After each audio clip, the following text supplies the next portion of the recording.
విజయవాడ నున్నలో యథేచ్ఛగా ఆక్రమణలు జరిగాయి.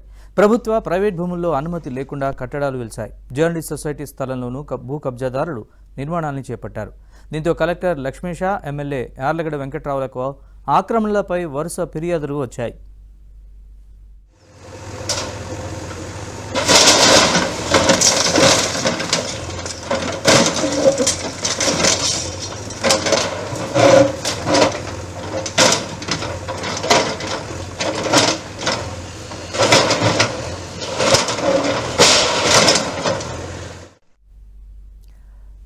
కలెక్టర్, ఎమ్మెల్యేల ఆదేశాలతో రంగంలోకి దిగిన విజయవాడ రూరల్ తహసీల్దార్ సుగుణ సర్వే చేయించి ఆక్రమణల్ని తొలగించారు. అయితే కొంతమంది కోర్టును ఆశ్రయించడంతో న్యాయస్థానం ఉత్తర్వులు వచ్చాక అవసరమైన చర్యలు తీసుకుంటామన్నారు.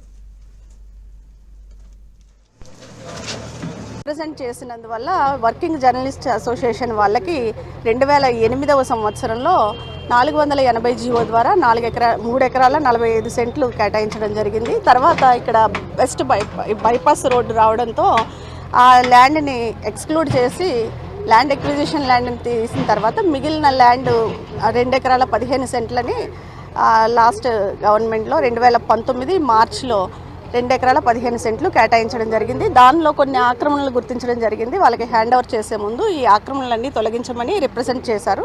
దాని ప్రకారంగా ఈరోజు ఈ ఆక్రమణలు తొలగించడం జరుగుతుందండి. మిగిలిన ఆక్రమణలు కోర్టులో ఏవైతే ఉన్నాయో అవి కోర్టు నుండి తుది ఉత్తర్వులు వెలువడిన తర్వాత వాటి మీద యాక్షన్ తీసుకోవడం జరుగుతుంది.